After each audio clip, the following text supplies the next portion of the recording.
So I'm going to hit that a lot, quality in a few different areas. So first of all, I want to talk about the history of U.S. brewing. We sort of had a pretty good brewing tradition in the United States prior to Prohibition. So we had 3,200 breweries. That's not bad. That's quite a few breweries for the population back in the early 1900s, from 1600 to 1919. And then we had this experiment that didn't work called Prohibition. And after Prohibition, we were left with 42 breweries. 3,200 to 42. We lost our brewing tradition. So very, very unfortunate. And it stayed that way for quite a while, 42 breweries. Until the early 1980s. And this is what the brewing scene looked like in terms of breweries in the United States. These are the smaller breweries. There were still the big breweries, Anheuser-Busch, Coors, Miller, etc., some of the regionals. But these are the small breweries after those big ones. And this is 1981. New Albion, Boulder, Debaca, River City, Sierra Nevada. And the number on the right of those are the production in U.S. barrels. So pretty small, pretty low. And it stayed that way for a little while. Microbreweries and brew pubs were non-existent in the early 80s also. We didn't have much of a brewing tradition. However, fast forward, what do we have now? 6,000, actually I think it's 6,300 breweries in the United States. 2 breweries open every day. It's incredible what's happening. But that's really in a relatively short time, from 1980 till present day. So, going to Sierra Nevada history a bit. We grew up in the 1960s, my brother and we were fortunate to have a good friend of ours, actually my best friend's father was a home brewer, and we were able to sample his beer as a young high school, or my brother's case, junior high kid, 15 years old. We used to sample the homebrew and developed a taste for it. And it wasn't just us, it was the whole neighborhood group of kids that used to try the beer. So we used to drink quite a bit of this homebrew as kids, and the gentleman who brewed it got a little bit upset with it because here are all these kids drinking all his beer up, and he didn't like it. He didn't want to brew for the neighborhood kids. So his solution was, you guys better figure out how to make your own beer because I don't want you to drink mine forever. So that's how we started homebrewing. This was in the late 1960s. And it developed into a passion for my brother in particular, and a very serious hobby. And we moved up to Northern California to go to college, to a town called Chico. We grew up in Southern California, near Los Angeles. And we went to school up in Chico. My brother became bored with school, dropped out, opened a homebrew shop. And in the meantime, I had a friend of mine. I was racing bicycles, and I had a friend of mine on my team that was interested in beer. So I actually showed him how to brew. He got to be quite good, took some courses, went to England and took a lot of brewing courses. And fast forward, I took him up to Chico to meet my brother, and the idea was hatched to start a brewery. This was in 1978. And so we had very little money. Both of our families got together and raised some money and came up with, eventually about $100,000. And we opened the brewery. My brother built all the equipment by hand out of used dairy equipment. There was no such thing as small brewery equipment back then in 1978, 79. My brother used it, and here's our first brewery right there. That's Sierra Nevada in 1980. We had a little warehouse that we rented. And this is the kettle my brother built. I don't know if you can see it. It was a dairy tank, 10 U.S. barrels. The heating element came out of a car wash. So we had a scavenge for equipment. So everything was done on a shoestring, but it worked. So we had this. We opened our brewery in 1980 and kept this brew house from 80 until 89, and then sold it to another brewery in Northern California called Mad River, and they just retired it last year. So my brother's hand-built brew house lasted for 36 years. So, and it worked well for us. These are our fermenters early on. They were dairy tanks or cheese vats, stainless steel, but jacketed so we could control the temperature, fermentation temperatures, and a wort chiller. So, talking about quality. Quality is the hallmark of craft beer. And I see today a lot of breweries don't invest in the equipment they need to keep their quality up, even when we had no money. This is our first lab. We had a microscope, we had a Bunsen burner from day one. We knew we had to have the best quality beer possible. And that was our goal from the start. It's been our goal since we've been in business, these 38 years. So very, very important. We had no money, but we did invest. And fast forward to present day, we have probably the most sophisticated lab equipment in the industry. We have a gas chromatograph over there, GC with a sniff port. We can analyze pretty much everything in any beer. We use it for experimentation on hops. So lab is very, very important. And until probably about 7-8 years ago, we had more lab employees than we did salespeople. That's how important quality is and should be to any brewery that's starting or in business. So, freshness. We can make fantastic beer in the brewery, but how do you maintain freshness? Also another important thing. You know, once the beer leaves the brewery, you want to make sure that the quality is maintained throughout. So, Sierra Nevada and a lot of other craft breweries now, refrigeration is key. All of our beer gets shipped refrigerated. All of our beer, also when it leaves us and leaves the refrigerated truck, it goes into refrigerated warehouses at our distributors, and we put that into their contracts maybe 10, 12 years ago, that they have to keep our beer refrigerated. Very, very important to maintain quality refrigeration. So, cold beer is better. Cold preserves, keeps the beer fresher. And warm obviously deteriorates the beer. So, important to always keep the beer chilled. So, we can control the beer. Once it leaves us and goes into our distributor's warehouse, we can't control what the retailer does. So, when it goes into the retailer's hands, unfortunately, they can treat it how they want to, but we always stress and we tell them how important it is to maintain that cold chain, and wherever possible, that's what we, can't demand of them, but we certainly plead with them to please keep the beer cold to maintain that freshness. And here's a chart from an esteemed professor of beer. How beer stales, and the hop character diminishes immediately, the age character goes up, and you get off flavors. We all know, and we've all tried beers that taste like paper, cardboard, cereal, or sherry-like. And certainly, hops will decrease, and with the popularity of IPAs, we want to maintain that hop aroma as long as we can, as long as possible. So oxidation, we talked about that in our panel earlier today. Oxidation is the big culprit for off flavors in beer. So we have very sophisticated bottling lines and canning lines, as many other craft breweries do now, to keep the oxygen levels at a bare minimum. They're very, very low, the lowest in the industry, and we want to keep it that way. But oxidation will happen eventually anyway if the beer is treated poorly. And so draft is another important area where we see some quality issues. For line maintenance, etc., and glassware is really, really important. So I just wanted you to see the glass. There are very many different styles of glasses, and it helps the beer enjoyment, the beer's enjoyment, if it is served in the proper glass. But that glass has to be clean. It has to be beer clean. Otherwise, you're defeating, everything you're gaining from the proper glass.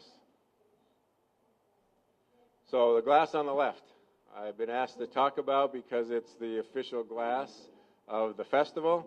Some of you have it in front of you, and it's called the IPA glass, and Spiegelau came up with it with the help of Dogfish Head and Sierra Nevada. We got together with George Riedel, and we had some tastings. This was at the Craft Brewers Conference in San Diego. How many years ago was that? 7 years ago or so? Would be 6, I guess, because it's even years. So we got together with George Riedel and had a tasting with 2 IPAs, our Torpedo and Dogfish Head 60 Minute, and we went through a series of different glass shapes, and each of us, there was, on the panel, there was my brother Ken, Sam Calgione from Dogfish, our head brewer Steve Dresler, my nephew Brian, and me, and I think a couple other people, and we went through, it was really interesting. People don't really know how much, a lot of people don't know how much that glass shape affects the flavor and aromatics. It's tremendous. And we went through these series of exercises of different glass shapes with the IPAs, and we would pick our favorite out of each flight. We'd have 4 in front of us. We went through probably 5 or 6 flights, and we would pick out our favorites of each flight, and combining the attributes of the top picks of all those flights, we came up with the shape that you have right there, or right here. And it really accentuates the IPA aromas and flavors, and it makes a huge difference. So anyway, proper glassware is important.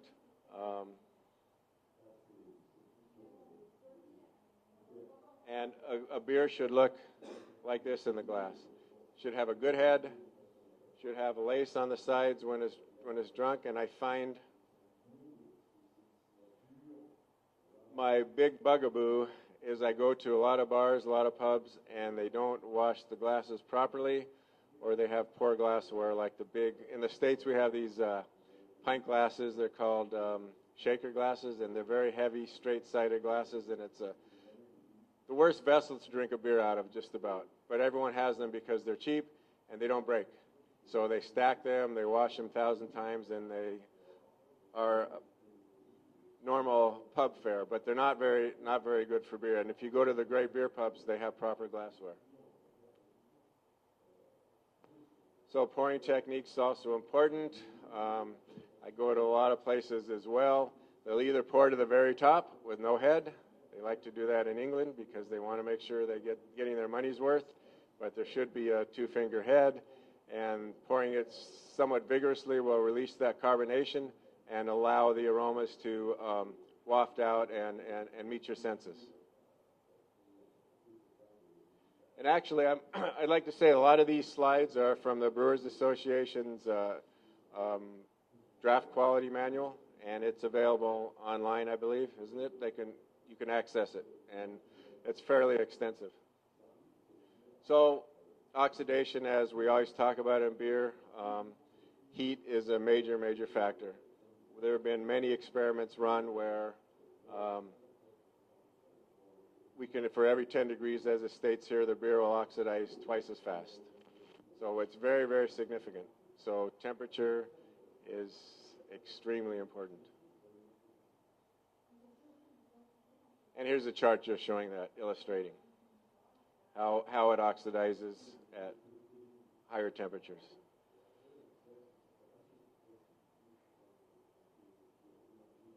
And then the stale flavors will develop as a result. Cardboard is a big one. Stale hops. And so another bugaboo, line cleaning. I don't know what the procedure is here for line cleaning. Is it the responsibility of the bar owner, the bar staff? Yes? In each state that we have in the States, they have different laws regarding that. In California, the distributor is responsible for cleaning the lines, and it's specified in contracts every 2 weeks. Whether or not they do that regularly is up for discussion. But line cleaning is very important, and this is an actual line in a bar we took a picture of. And it's pretty scary. You're drinking beer from that line. It can't taste good. And another illustration. Lines should be replaced regularly.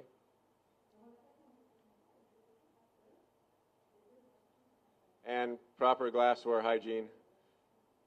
3 sinks, not great. You can get a lot of grease in there. And beer glasses should never be mixed with anything else. Should not be mixed with soda. Should not be mixed with soft drinks. Well, the same as soda. Should not be mixed with juices. And very, very important to maintain the right chemical balance. And we recommend using a dishwasher and making sure that it's cleaned regularly and has the proper mix. And then this is an example of unclean glasses, and these are the pint glasses that I was mentioning earlier. Terrible to drink beer out of, but big bubbles are not good. Bubbles clean in the side are not good. And just not a great presentation. There's something wrong with that glass. Okay, so what this is all about is, once again, freshness and quality. Starting with a great product, we have freshness, we have proper temperatures, hygiene, perfect lines, and rotation, once again, leads to freshness. So any questions on that section? Pretty straightforward. I think we all know that really, really important to enjoyment of beer.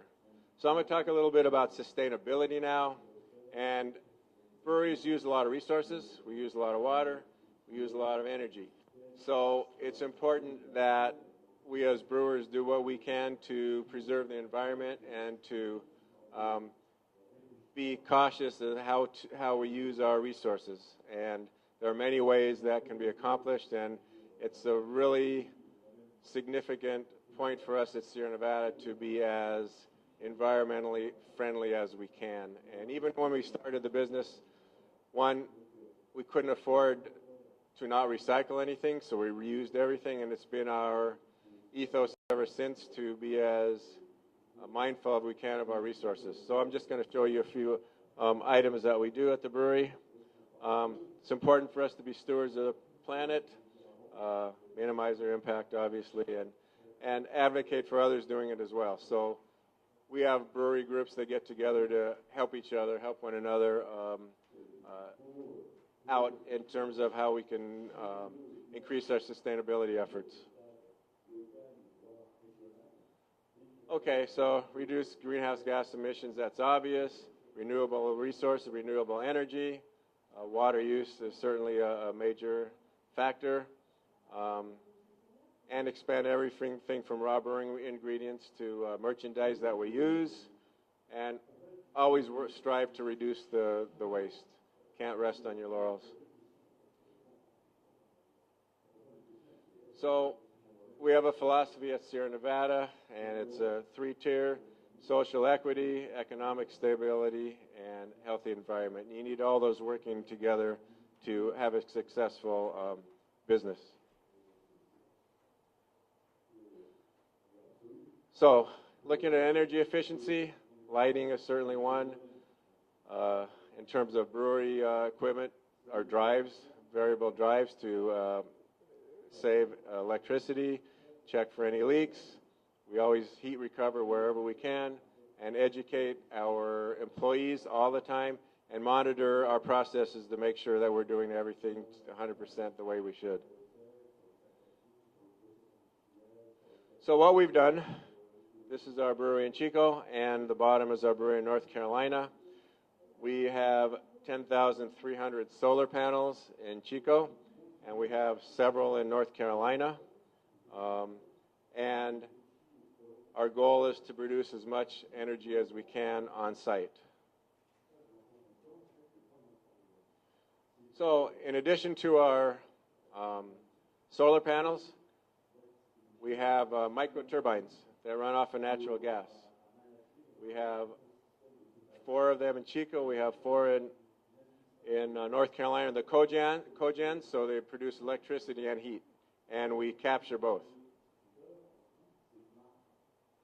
That's the cogen in Chico. And another view of it. So Well, we produce 100% of our own electricity on site with the combination of the solar panels and the cogen plants, the microturbines. So Chico we do. In Mills River, our other brewery, our second brewery, we don't. They have some interesting laws there that if we produce over a certain amount of electricity ourselves, they will bill us as a power plant and tax us accordingly. So we can't produce as much electricity in North Carolina as we do in California just because the laws are different. But we do other things in North Carolina to make up for that in terms of water. We have storage from rainwater. It rains a lot in North Carolina. So we capture all of our water there from rain. We also have our parking lot. I think I might have a picture of it coming up that is porous, and we have a tank underneath our huge parking lot that I don't know the exact number of gallons it holds, but millions of gallons. We use that to water all the plants at the brewery. We use it to flush toilets at the brewery, and we use it for all non-brewing uses. So we recover water, flow meters, obviously. In investigating this a few years ago, we used 1 million gallons of water at our bottling line in Chico because it was a wet lube. We found a dry lube that we started utilizing, and it enabled us to eliminate most of that water, and we saved 1 million gallons of water a year just from changing lubes on the bottling line. Do we have brewers here? We have some brewers, I think. Yes. So you know there's a lot of water that goes to the bottling line if you have a wet line. So that helped a lot. And then rainwater recovery, and something everyone can do, hose nozzles, saves a tremendous amount of water. Just having a nozzle on the hose, instead of just spraying, it concentrates the water, saves millions of gallons. Okay, stormwater. That's what I was talking about, the porous parking lot. And it captures all the rainwater that we get at our brewery in North Carolina. And it's like in a tropical forest. It gets a lot of rain. I think 80, 90 inches a year is tremendous. We don't have that in California. We're on the opposite end of the spectrum.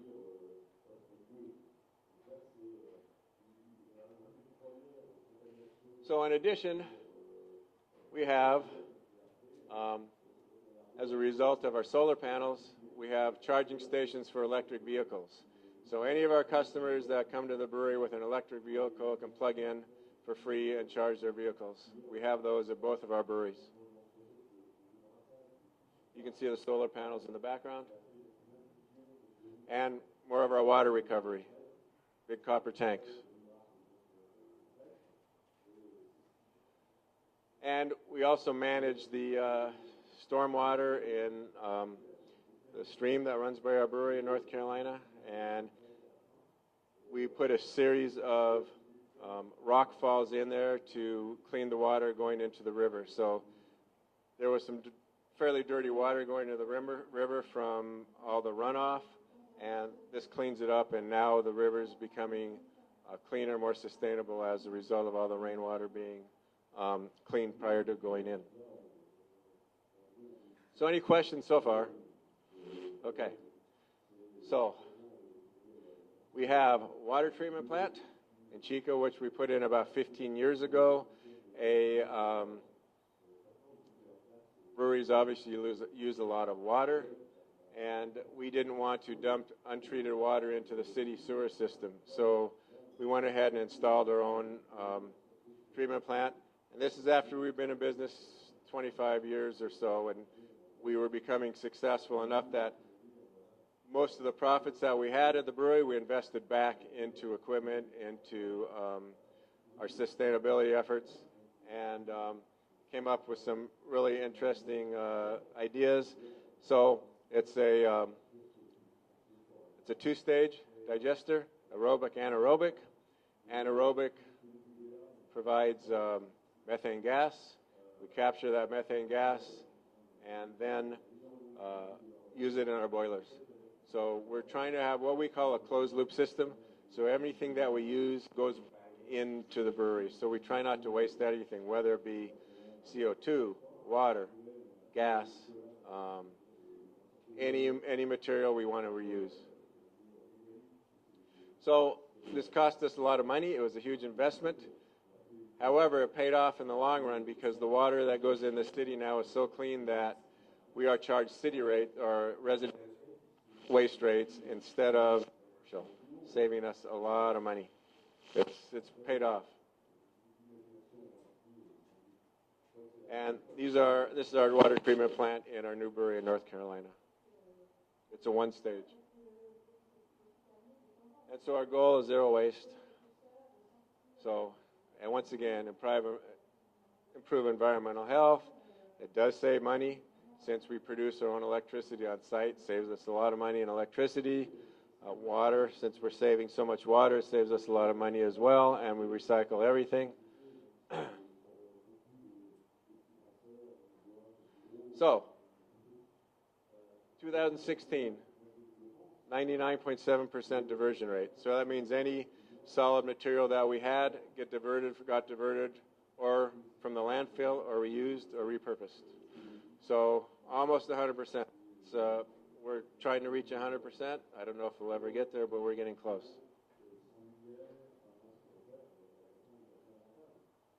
So once again, we didn't do it for the financial rewards, but it did pay off. We did it because we thought it was the right thing to do, but it did pay off in saving us $8.7 million in disposal fees in 1 year.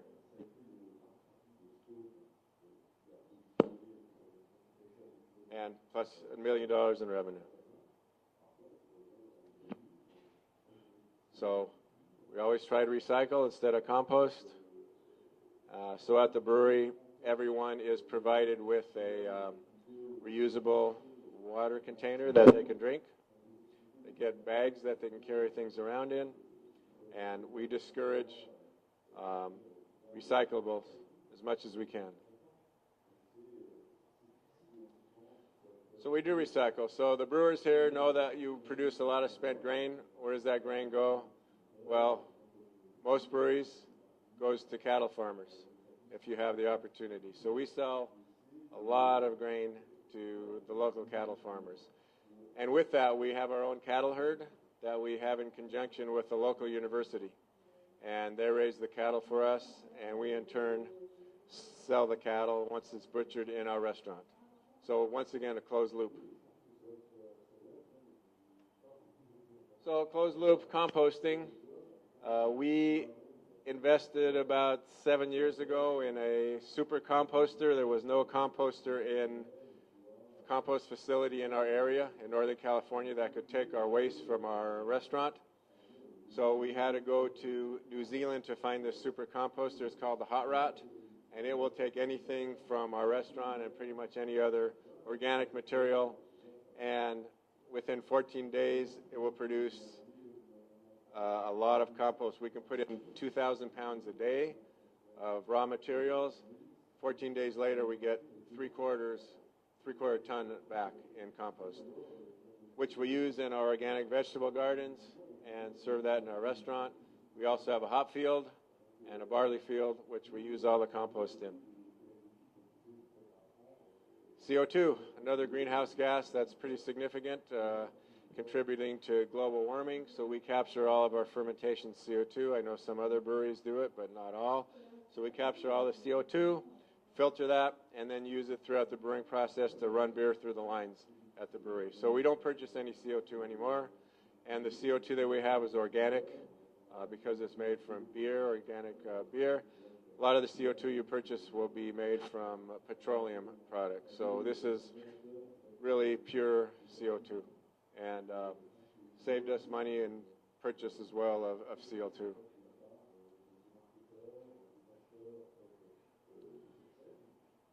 Transportation, once again, those are charging stations. And we have a program, we have our own biodiesel generator. So we take the fry oil from our restaurant and we convert it into biodiesel and then use that biodiesel to fuel our local delivery trucks. So once again, closed loop. They became more efficient in the restaurant with the French fries, so they don't produce as much fry oil as they used to. So our production of biodiesel is a little lower, but we still can power our trucks and run them around the town. And then once again, transportation is a huge contributor to greenhouse effects. Our malt comes down, most of it comes down from Canada, and it was coming down in trucks, which was not very efficient. So we decided that we wanted to bring it in on rail. You can fit 3 or 4 truckloads on one rail car. So we went ahead and built a rail spur for a mile of rail so we could bring the barley, the grain, into our close to our facility and use that. So once again, saved a lot of money and much friendlier on the environment. And we've done that at both breweries. And then in the slide quite earlier, it's sustainability of people. So we try to sustain our people as well. We have an on-site daycare center. We have on-site massage and acupuncture program. We have little markets, and we have our on-site medical clinic as well, where our employees can go to the clinic. They don't have to go to a regular doctor and wait. They have it's fully staffed during the week with a doctor or a nurse's assistant, and they can go in with any problems and get it taken care of right away. And we encourage volunteering as well of all our employees to give back to the community. And I mentioned earlier that we all like to get together as breweries and help, and there's a program at the Brewers Association where several of these breweries get together and we work on sustainability issues. It's a sustainability committee, and it's really great. So craft brewers differentiate themselves, I think, from many other businesses in that they're very collaborative. We're very willing to share ideas. We're very willing to do research with one another, and I think you don't find that in any other business. It's really rare. And I think that's one of the great distinctions that craft brewers have over maybe other brewers and certainly over other businesses. And this is our new brewery in North Carolina. So I mentioned we started in 1980 in Chico in our really small hand-built brewery. We expanded in 89. We bought a brew house, a used one from Germany, 100 barrel, so 120 hectoliter. We outgrew that, installed a 200 barrel or a 250 hectoliter as well in addition, and then outgrew our brewery in Chico, and then decided we needed to build another brewery because we were running out of capacity, and we were not happy about shipping beer across the country. It's certainly not very environmentally friendly. So we did build a brewery in North Carolina about 4 years ago, and that is our newest brewery, and that's a 200-barrel system again, 250-barrel Hoopman system. And what's important in the craft industry and what we were talking about earlier is family, and I think it's really good to support the family businesses, and there are many. The Brewers Association has how many, Lottie, breweries in the association? 4,000 members, family breweries, privately owned breweries,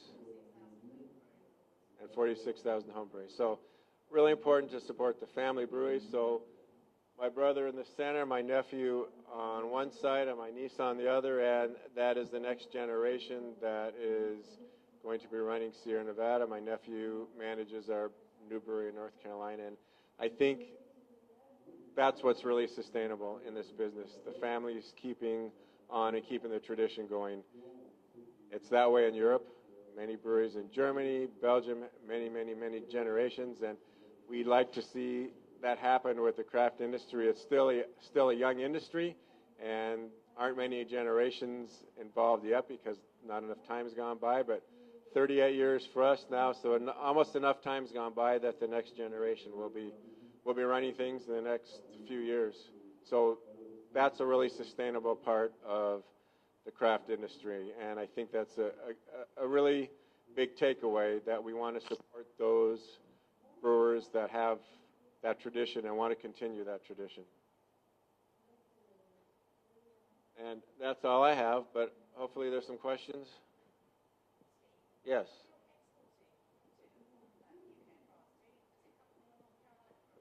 Yeah, so when we export to Europe and the UK, it all comes from our North Carolina brewery now. Saves almost 2 weeks in shipping time. Beer is a lot fresher. The exposure is not as great environmentally as it was coming from California. Much longer route. So we were never very excited about exporting, I have to tell you that, because hard to maintain the freshness of the beer, difficult to manage and look after it. Since I was the only one doing it for about 15 years, it was very challenging to look after quality and to see what's going on in the different markets. However, our hand was sort of forced in that our beer, as many other beers, and many other brewers' beer, is gray marketed. So unauthorized beer coming into the country, no cold shipping, no freshness dates that are looked after.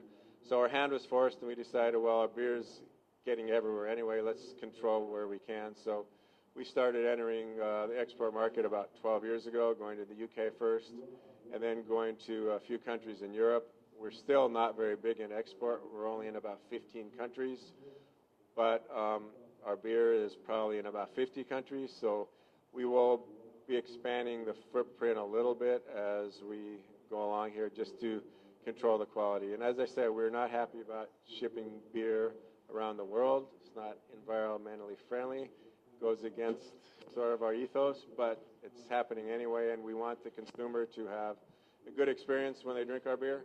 So we decided we better jump in and start controlling that.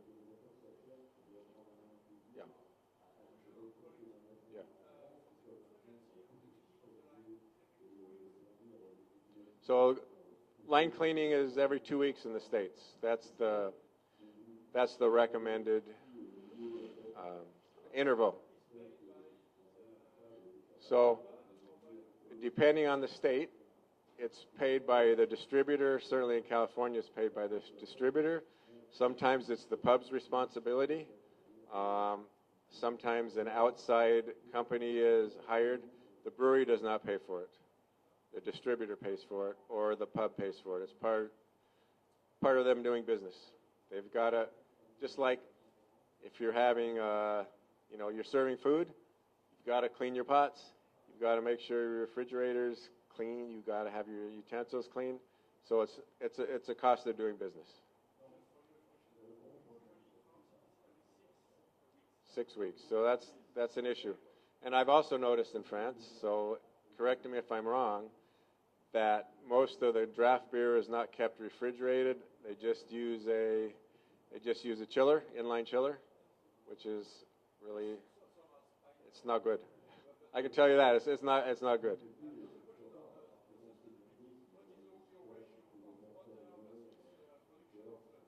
Yeah, we're about 3.8. It's really low. It's really low.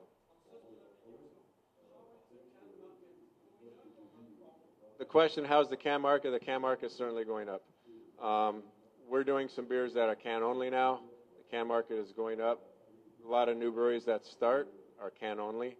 So the can market's certainly going up. In the UK, where I visit regularly, the can market is very, very strong and growing at a quick rate.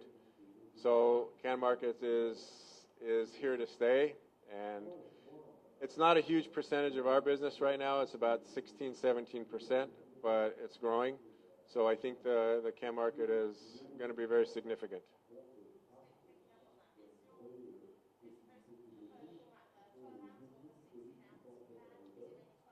We are doing both. For us, we do 12 ounces, 16, our 355s, and what is it, 478, whatever it is. 477. No, I don't think so. Not from our experience, but we do mostly the 355s, so we are now doing some of the larger sizes. We've only had one prior or two prior in the large size. Now we're going more, so we're going to see how that works, see how the ratio ends up.